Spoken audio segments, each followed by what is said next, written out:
어떻게 보셨어요, 선생님 얘기 들으시면서? 네, 진짜 마음이 따뜻한 것 같아요.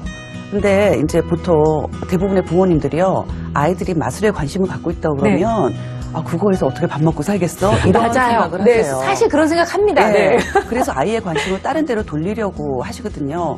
근데 어머님들께서 아셔야 되는 거는 지금 아이가 마술에 관심을 갖고 있다고 해서 마술사가 다들 되는 건 아니에요. 그렇죠. 네. 그런데 그걸 어떻게 우리가 파악을 해야 하냐면 아이가 마술에 관심을 가지고 있을 때 부모님들에게 사인을 보낸다고 생각을 하시면 돼요. 지금 제가 우리 민우 아버님 얘기를 듣다 보니까 저는 지금 민우 얘기를 처음 듣는데 많은 사인을 지금 얻고 있어요. 아, 그래요? 예를 들면 어떤 거예요? 예를 들면 다중지능으로 치면요. 일단 마술이라는 작업이 굉장히 정교한 손작업을 하죠. 그렇죠. 네. 그래서 이 소근육이 발달이 된 거예요. 그래서 신체 지능이 일단은 지능이 높다라고 볼 수 있고요. 그리고 아까 그 아이들과 굉장히 발표하는 것도 좋아하고 SNS에도 막 올리고. 그러니까 사람과 즐겁게 소통하는 것을 좋아하는 대인지능이 높은 아이다. 그렇구나. 장점이 너무 많은데요? 그리고 또 이렇게 연구하는 유튜브 같은 거 보면서 연구한다거나 그런 경우는 따라하려고 노력하고. 그렇죠. 그럼 유튜브에 동영상이 나와 있다는 거는 그 프로세스를 이해한다는 거예요. 그러면서 연구를 한다는 거는 논리수학 지능이 높은 아이라는 거죠. 그러니까 이런 많은 사인들을 부모에게 보내고 있다는 거죠. 그러면 우리 부모님들은 그걸 어떻게 해야 될까요? 그거를 사인을 들으셔서 어떻게 하면 우리 민우를 지원해 줄 것인가 이거를 고민하시는 게 부모의 역할이시고요. 제가 오늘 민우의 얘기를 들으니까 이태석 신부님 생각이 나는 거예요. 이태석 신부님이 아프리카 오지 톤즈라는 곳에 가서 그분의 어떤 소명을 펼치실 때 그분이 의술이나 종교를 펼치신 게 아니거든요. 일단 그 아프리카 아이들의 마음을 열 때 그분이 중학교 때 그렇게 즐겨 하셨던 기타 하나로 열었다는 거예요. 그래서 저는 오늘 어떤 상상이 드냐면 민우가 커서 정말 과학자가 돼서 그 알약을 갖고 아프리카 아이들을 찾아갔을 때 마술로서 그 아이들의 마음에 문을 열까. 그런 생각이 되는 거죠. 아니, 선생님 말씀 들으니까요. 우리가 보통 아이들이 뭐 이렇게 막 SNS에 너무 열중하는 거 막 이 태블릿 PC가 뭐 이게 눈 나빠지고 막 이런 생각하는데 그게 아니라 이 안에서 이 아이는 앞으로의 미래를 또 꿈꾸고 있었던 거라고 생각하니까 너무 좀 달리 보이지 않으세요? 기특하네요. 그렇죠. 저는 너무 기대되는데요. 미래가 눈에 선하게 보이네요. 그렇죠. 아니 또 우리 백 선생님 이렇게 보셨는데 우리 백다운 선생님은 또 어떻게 보셨는지 궁금합니다. 네, 지금 말씀 듣고 나니까요. 제가 생각나는 말씀이 하나 있어요. 세상에서 가장 행복한 사람이 자신이 좋아하고 또 잘하고 세상이 원하는 일과 만났을 때 그 사람이 가장 행복하다는 이야기를 하는데요.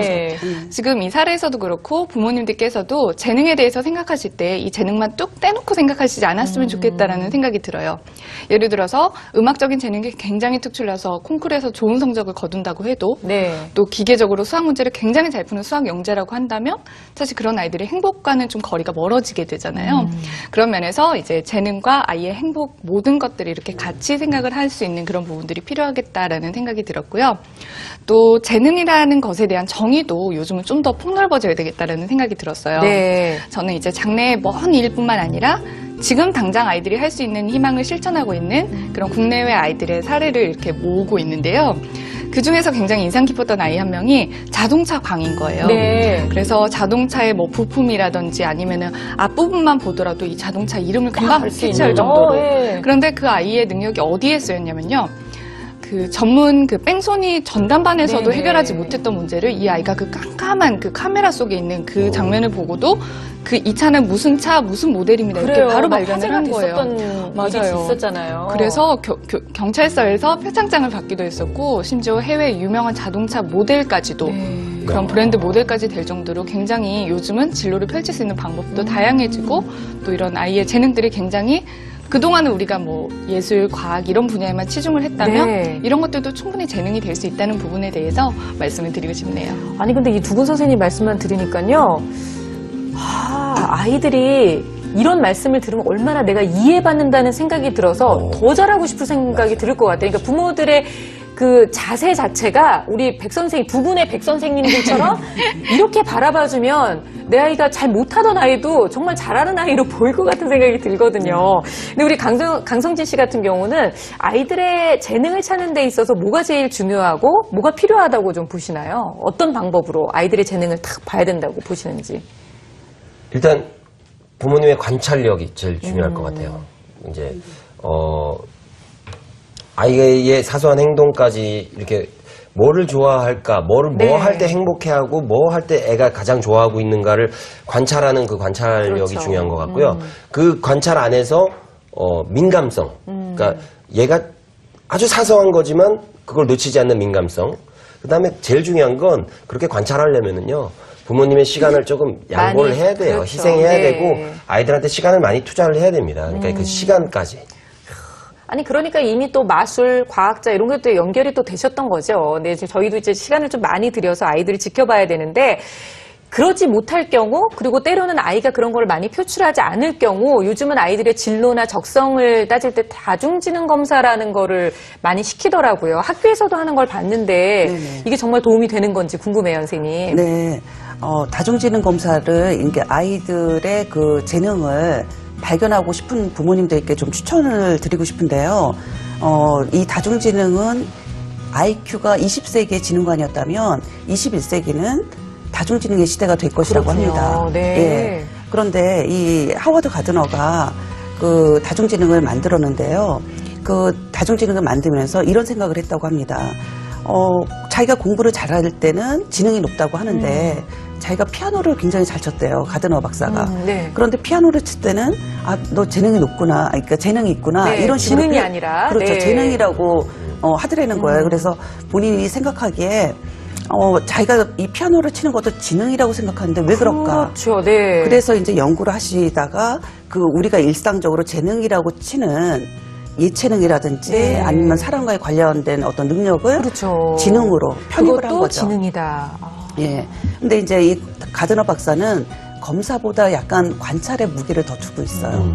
그래서 이제 부모님들이 관찰을 좀 하셨으면 하는데 아까 우리 민우 아빠께서도 네.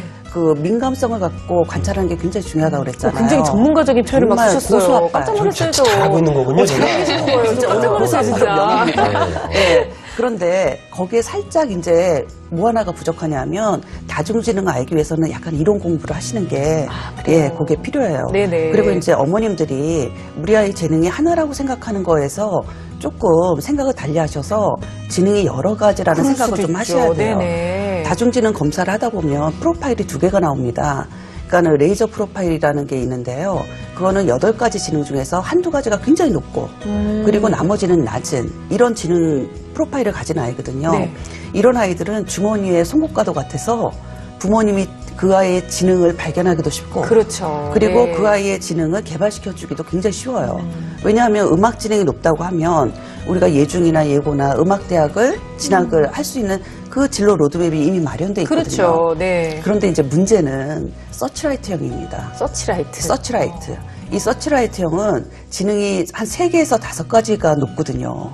그러니까 이걸 부모가 발견하기도 힘들고 개발하기도 굉장히 힘든 거죠. 네네. 그럴 때 부모님들이 굉장히 당황하시는데 제가 한 가지 팁을 드리자면 아이가 원하는 것을 시키는 것이 답입니다. 네. 그것이 이제 아이가 몇 년 동안 여러 가지를 이제 관심을 가지면서 시키게 되다 보면 아이 머릿속에 그 컨텐츠, 그 지능들이 융합을 해요. 융합을 하다 보면 그 아이만의 어떤 진로 로드맵이 나오게 되거든요. 네.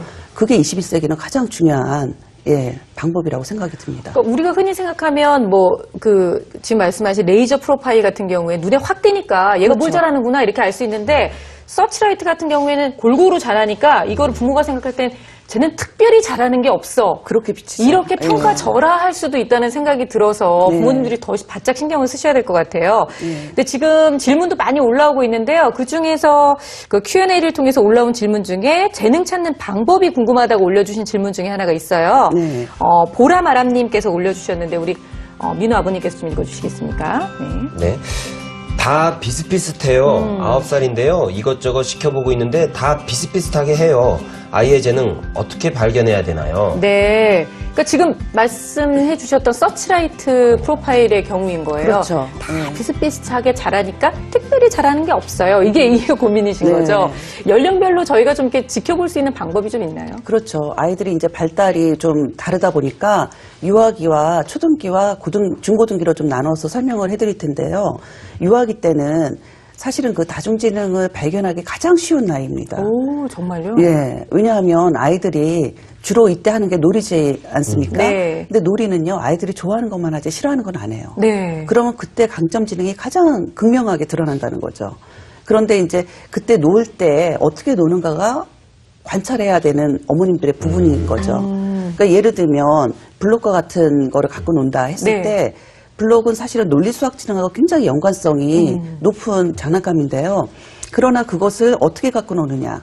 예를 들면 블록을 만들어서 울타리를 쳐서 네. 그 안에 친구들하고 들어가서 재미나게 논다. 그럼 이 아이는 논리수학 지능보다는 오히려 대인지능이 높을 가능성이 더 높은 것입니다. 아, 네. 우리가 블록하면 일단 뭐 공간 감각이 좋아. 뭐 이렇게 그렇죠. 생각하는데 그거랑은 또 다른 또 문제가 다른 되는 거죠. 거네요. 예. 그 다음에 이제 초등기로 넘어가면요.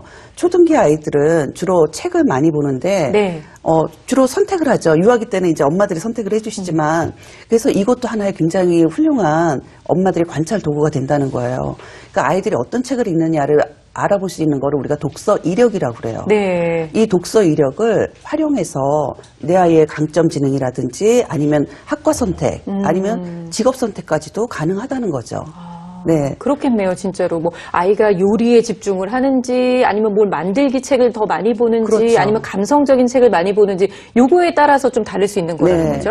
근데 이제 그거를 도서관 분류 번호로 네. 활용을 하는 거예요. 아, 그건 어떻게 하는 거예요, 선생님? 그래서 제가 어머님들께 진로 일기장을 좀 쓰시라는 말씀을 좀 드리는데요. 네. 그 진로 일기장에 아이들의 독서 이력을 쭉 나열하는 겁니다.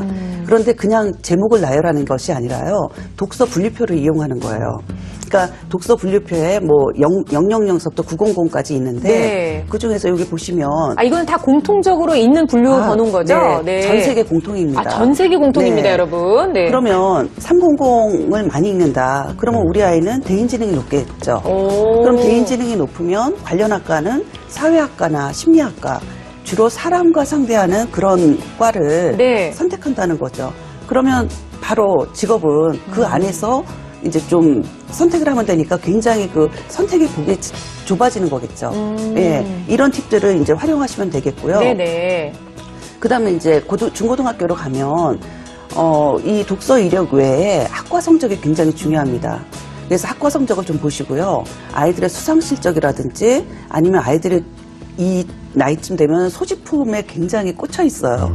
그래서 소지품이 주로 어떤 건지, 네네. 그리고 시간과 돈이 있으면 얘네들이 어떻게 활용을 하는지 이런 것들을 관찰하다 보시면 아이들의 그 진로가 나타난다는 거죠. 네. 네. 이 책의 분류 번호표는요, 저희가 홈페이지를 통해서 한번 올려놓겠습니다. 네, 굉장히 어머니께서 유용한, 참고해 주시면 네, 좋을 것 같고요. 방법입니다. 책 얘기가 나와서 말인데, 사실은 우리가 그 책을 들고 다닌다고 책을 다 읽는 건 아니잖아요. 책을 가지고 한없이 쌓기놀이만 하는 아이도 있고요. 그리고 고등학교 때 책 가지고는 주로 뭘 하셨어요? 돌리면서 제 남자들 이렇게 돌리는 거 하잖아요. 안 떨어뜨리고. 누가 더 오래 돌리나 놀이. 근데 이제 부모님 입장에서는 제가 책을 그냥 가방 한가득 넣고 다니면 책을 좋아해, 독서를 잘해 이런데 실제로 그렇지 않다는 거. 그러니까 아이가 어떤 놀이를 하는데 어떻게 하느냐를 더 지켜봐야 된다는 게 오늘의 좀 핵심인 것 같다는 생각이 듭니다. 근데